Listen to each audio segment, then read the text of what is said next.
Yo, welcome back to the channel, boys and girls. In today's video, we are taking a first look at Tavelo's latest Arow frame set, which is called, you guessed it, the Arow. I'm really excited for this frame because I suspect this very frame set could consolidate the majority of my road bikes currently in my fleet today. And I know this to be the case because, spoiler alert, I've actually already built up and ridden this bike for hundreds of miles, and this bike truly has the potential to be something very special. However, for this video today, we're going to be talking about the unboxing experience, of course the price, the included hardware, the weight. I'm going to be giving you guys a visual reference comparing this Tavelo Arow to some of my other current bikes in my fleet. Of course, I'm going to be talking about some of the bike build quirks because this aspect is very important for potential customers on the market. And then finally, I'm going to be talking about just my overall thoughts of the quality of this frame. So without further ado, let's begin. If you've been following my channel for some time, you know that last year I purchased Tavelo's previous frame set, which was the Tavelo Attack. I really enjoyed that frame a lot. It was comfortable, it was fast, it had room for 32C tires, and overall it was just a very inoffensive and comfortable ride. However, I'm really excited for this Tavelo Arow because the one area that I think the Tavelo Attack lacked for my personal needs was the geometry. And so Tavelo has updated the geometry for this latest Arow frame set to be a little bit more aggressive, be a little bit more stiff, and just overall provide a better experience is what Tavelo's goal is. And by the looks of the way this bike was presented to me, unboxing this Tavelo Arow, you can tell that Tavelo has really thought about the customer experience. Just the way that this box opens, almost like a present. The frame, the hardware, the handlebars, everything was very, very nicely packaged. I've spent thousands of dollars on my Giant Propel, my Tarmac SL8, and neither of those frames was packaged anywhere close to the way this Tavelo Arow was packaged. So kudos to Tavelo on that front. I'm really happy that you guys are thinking one step ahead compared to some of the other Chinese brands on the market. Next up, let's talk about pricing. So full disclosure, this frame set was sent out to me. However, it was not sent out to me through Tavelo Direct. Instead, it was sent out to me from a company called SKYA Sports. Now, SKYA Sports is an authorized Tavelo dealer here in the United States, and SKYA Sports is a company based in California that curates a variety of brands that they stand by, with the focus being on supporting race clubs as well as individual athletes. Now, at the time of recording this video, SKYA Sports is offering this Tavelo Arow for $1,880 USD, which of course does include the integrated cockpit. But if you were to go to Tavelo's website today, they are offering up some Black Friday deals where you are able to get the Tavelo Arow for a couple $100 off. But don't worry, if you are in the United States looking for a Tavelo Arow, SKYA Sports should be able to price match whatever price Tavelo has on their website. So you might be asking yourself, is $2,000 too expensive for a Chinese brand? Well, the reality is just the way the market is going, this $1,900 to $2,000 is becoming the new benchmark for Chinese brands. And so that's why Tavelo is putting a little bit more effort into the customer experience, the fit and finish, the way the boxing and everything was packaged inside, just dealing with some of the other quirks with this. All these things Tavelo is trying to work through because they really want to offer up an experience, especially for Western customers, a good experience for the price that you're paying for. Let's take a look at the hardware included with the Tavelo Arow frame set. And by looking at the contents, you tell me which group set standard Tavelo favors. So first off, we have, of course, the headset bearings. We have the included spacers for the integrated cockpit. We have this updated steer tube plug, of course. We have this Di2 rubber battery holder, as well as the seat post clamp. We have a direct mount derailleur hanger for, you guessed it, Shimano. We have also a spare set of saddle rail clamps. This is for carbon rails, so both the 7x7 and 7.9 clamps are included. What else we have? We also have all of the various mounts, computer mounts that is, to be integrated and bolted onto the handlebars. We have the top cap, and then we also have a nice touch. Now, this isn't the same one that came originally with the Tavelo Arow, but this is a threaded in bottom bracket for the BB86. And what is the standard, you ask? That's right, Shimano 24. Next up, I wanted to talk about the supplied headset bearings from Tavelo. Now, at a quick glance, everything looks pretty typical, but as you go closer, go deeper, go closer, you will see that the black headset bearing is larger than the green one. So essentially what this means is as soon as you take everything out of the packaging, you'll realize quickly that the black headset bearing, this one goes into the fork just on top of the integrated crown race. And then the green one is the one that goes on top of the headset, on top of the frame as you're building up your integrated handlebars. Of course, you have this metal C-ring clip. This will keep all of the hydraulic cables nice and tidy. But then you'll notice here that Tavelo also supplied a micro shim for the headset. Now this piece can potentially be really important because in my video last year on my Tavelo attack frame, I mentioned that because Tavelo at the time was a newish brand, they were inevitably going to have growing pains. And some of that growing pains was the fact that this plastic top cap cover that goes over the headset, there was a little bit of rubbing on the head tube and onto the pate as well. And I actually had to sand down a little bit of this plastic off to prevent this top cap from rubbing. Essentially what happens is once you plug down the compression plug and you have the stack nice and tight, it would be too tight and it would prevent the steering from being able to freely move left and right. So by Tavelo adding this micro shim, this should alleviate any of that potential issues. And so from there, what you have is you basically have this plastic ring that will go on top like here, of course. Then this is the plastic top cap cover. And then afterwards, you can add any potential spacers that you might need to dial in your bike fit on the front end. And speaking of compression plug, as I do a mock-up on this build, is Tavelo has opted to use a D-shaped compression plug for their Arow.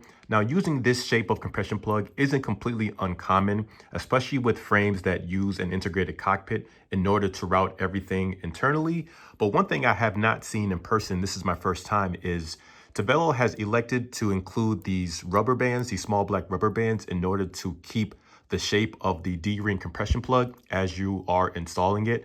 I can't imagine this is going to be easy to uninstall should you ever have to take this out. So you better make sure that once you cut down the steer tube, make sure that you have everything where you need it to be, because I imagine this is probably going to be a pain, but it is what it is. And then also, this little shim is what Tavelo has provided as well. This isn't going to fit on top, so my suspicion is it's probably going to fit somewhere here on the side once I get everything plugged in. And the other thing I want to talk about while we are here on the front end is, as you can see, is there's not a lot of room to put spacers on top. This frame, if you look at the geometry, it's very aggressive for what it is. So this bike, it really is not intended to be ran with a bunch of spacers beneath the cockpit. So you better make sure that double check the geometry with your current bike, make sure everything's going to work for you, because there really is not a lot of leeway when it comes to adding spacers beneath the cockpit. Now, moving to the rear of the frame, let's go ahead and talk about some of the creative decisions, as we'll call it, that Tavelo has made. So one of the things that is now supplied with all frame sets from Tavelo is this metal direct mount derailleur hanger.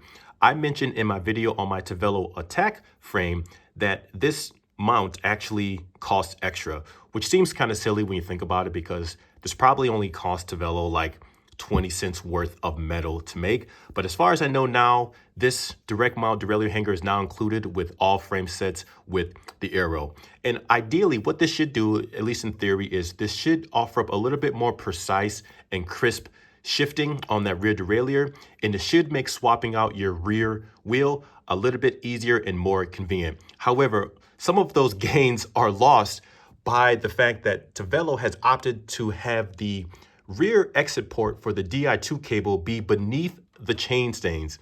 I can't imagine in what universe this makes a lot of sense, because while you'll have this direct mount derailleur hanger will make it easier to take off that rear wheel, you now have to be very careful taking off the wheel, because you don't want that wheel to get stuck on the Di2 cable for the Shimano group set.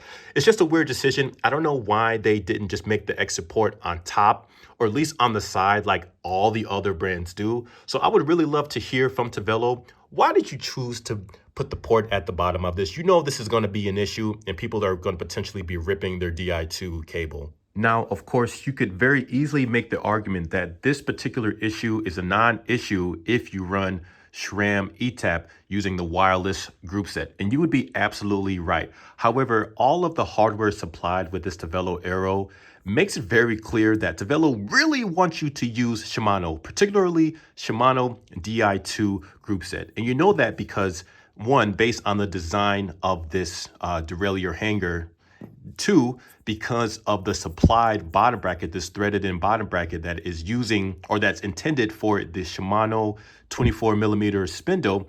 And third is because this frame uses a BB86 bottom bracket standard. And as you know, trying to use a oversized 29mm dub bottom bracket into a BB86 does run the issue of potentially prematurely wearing out those bearings, because the bearings have to be so small because the shell is a lot smaller versus something like a T47 or BSA bottom bracket.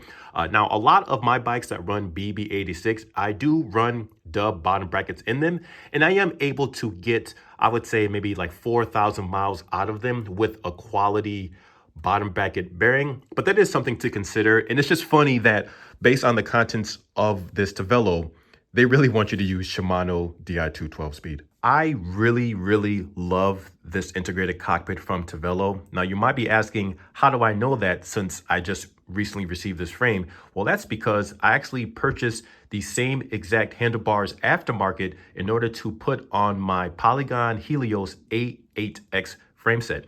In fact, just a couple of months ago, I had revamped that bike where I swapped in this cockpit. Now, if you look at some of the small details on it, these handlebars do look oddly similar to the EXS Arow handlebars, but they are not the same. But I do want to just briefly talk about some of the specs on this handlebar, because I think it's going to be important for you, the consumer, to make sure that you get the right size that you need.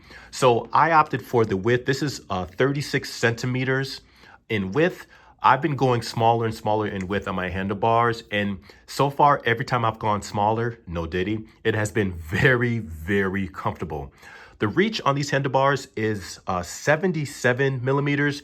The drop, I believe, is like 130 millimeters. And then the length of the stem is 130. But I should let you know right now that I did my own measurements for the length of this stem, and it is effectively more like 145 millimeters in length, which for myself, someone who is always in need of more and more reach on my front end, I don't have any complaints. But I would say whatever your standard stem size is, you probably need to go down at least 10, maybe 20 millimeters. And I could basically break down why it's measured the way it is, but I've just learned to realize that all brands seem to measure the length of their stem a little bit more differently. So even though this says 130 on the website, effectively it's more like 145. Looking for some hot stuff, baby, this evening. I need some hot stuff, baby, tonight. Yo, can you imagine seeing this album cover in stores back in 1979 and then sneaking this album back inside your crib away from your parents? You probably also need a bottle of lotion, if you know what I'm saying. Anyway, but yo, shout out to Donna Summer's Bad Girl LP. It's a very famous classic banger. But let's go ahead and weigh out this Tavelo Arow in a size 54/XL. Yeah, don't even ask me about the sizing convention. And the color is the silvery Polestar color. All right, we got 1,016 grams for this size XL. Uncut fork. Uncut fork is 374 grams. Carbon seat post with the saddle clamp installed, 174 grams. And it's worthy to note that this updated Tavelo does not include the installation for the Shimano mold that's sort of pre-built in, the same way that it was on the Tavelo Attack frame set. It actually just comes with the standard rubber grommet holder for the Di2 battery. And last but not least is the Gen 1 Arow handlebars. This is a size 130 millimeter length stem, and then the width is 36 centimeters. Can y'all see that? And for the handlebars, we have 353 grams. So let's continue. One question I receive all the time is, hey Patty, how many bikes do you currently own? And my answer is always the same, which is yes. But in all seriousness, despite the fact that I'll receive frames and wheels from various brands, the reality is the group sets themselves are usually the most expensive part of my build, particularly Shimano Di2 12-speed. You're looking at about $1,500 to $2,000 USD for the group set, especially if you also include a power meter. So essentially what I do is I'm constantly swapping out group sets depending on the bike or frame that I'm featuring at the moment.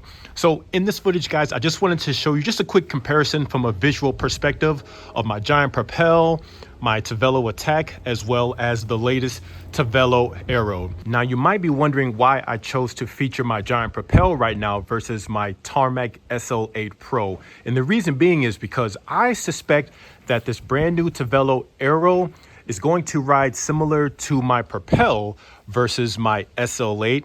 And ideally, if I can basically kill two birds with one stone, where I can have my Tavelo Arow basically become my Tavelo Attack and my Giant Propel combined, I can basically take one bike to suit the needs and sort of overall road feel of these two bikes right here. And since I expect the Tavelo Arow to be an update as far as ride feel goes to my Tavelo Attack, unfortunately, the group set on my Tavelo Attack is on the chopping block because I'm going to need this group set, this Shimano Di2 Ultegra 12-speed group set, to be the donor for my Tavelo Arow. Now, if you look at all three of these bikes visually, they all do look pretty similar, with the top two being fairly horizontal. However, I want to pay closer attention, of course, to the Tavelo Arow, because this one is slightly different compared to these other three, particularly when it comes to the reach.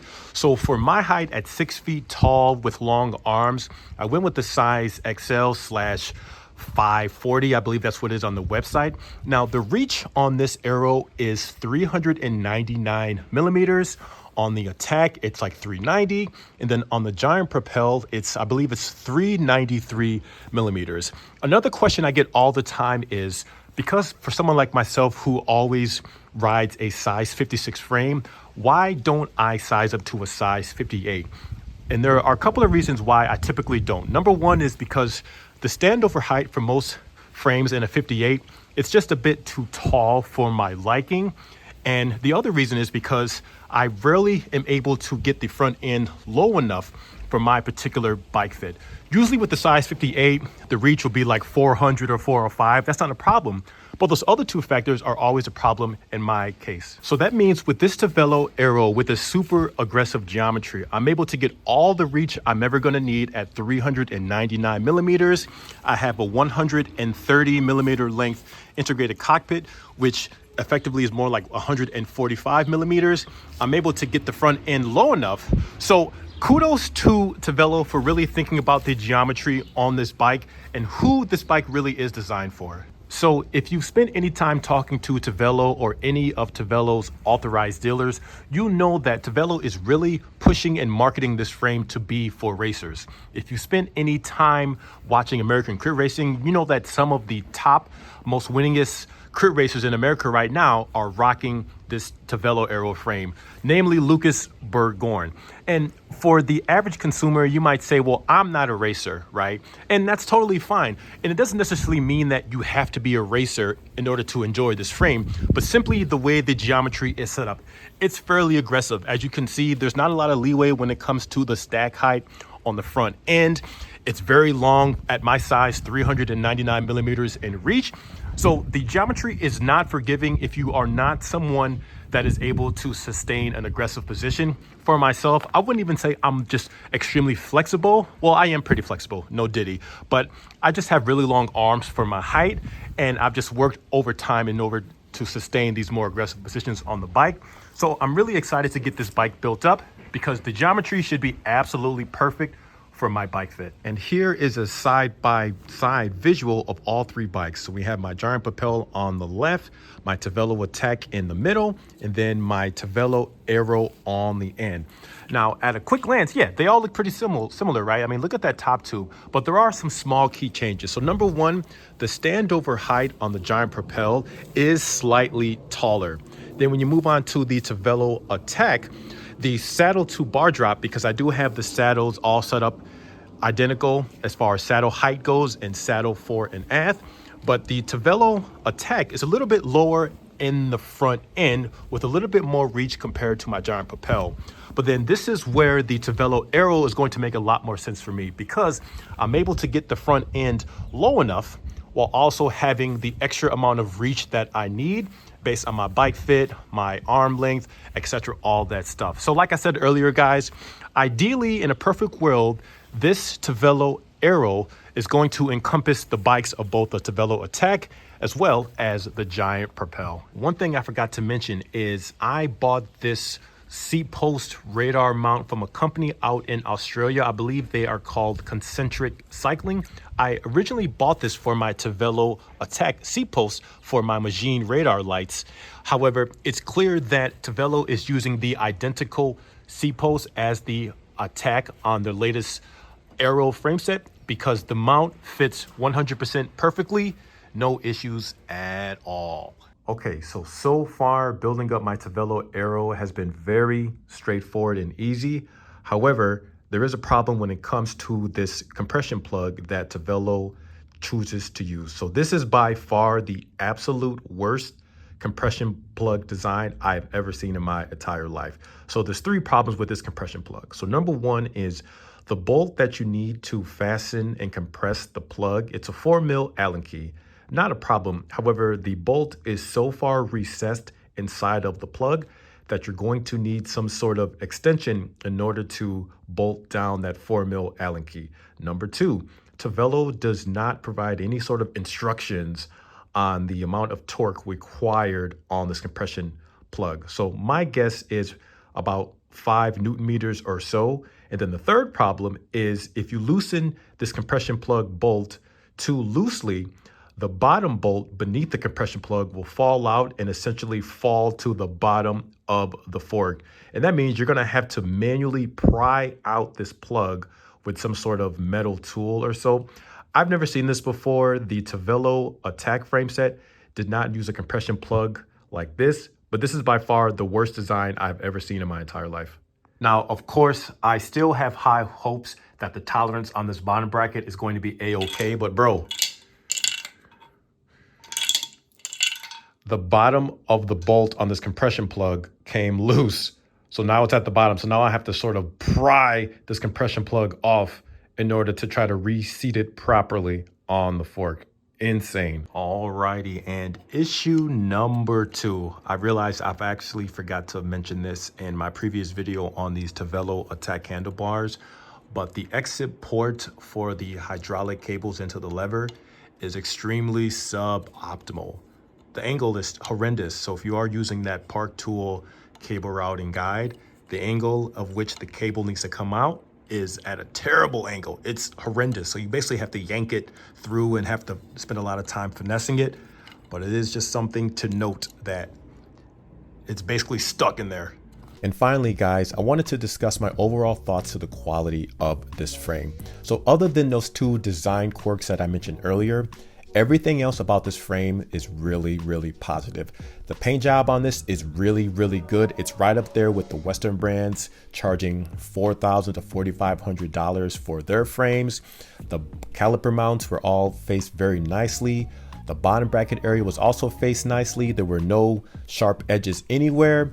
Installing the thread together bottom bracket, there was no problems with that at all. The bottom bracket was not undersized. The cranks were able to spin freely once I installed the bottom bracket, and even just routing the cables inside the frame, there was no issue or any sharp edges for the cables to get stuck, an issue that I actually had last year with my Tavelo Attack frame set. So it's very clear, like I said earlier, that Tavelo has really thought about fixing these problems that customers earlier this year had, And I'm just really happy for them to finally really stand on making things right moving forward. You know, I've had people message me on Instagram regarding this Tavelo attack and the Tavelo Arow frame as well. People actually really want to see Tavelo succeed. And this is really the hopes I have for Tavelo as well. Just at a high level, this frame feels premium, both visually with the paint job, the facing surfaces, and especially when I went to build up this bike. However, unfortunately for you guys, you will have to wait until the next video when I give you my first ride impressions on this fully built up bike. So that is going to end the video today, guys. Once again, huge shout out to SKYA Sports for sending me out this frame. And as always, questions, comments, or concerns, please feel free to leave them down below, and I'm gonna check you guys on the next one. Thank you so much for watching. Peace.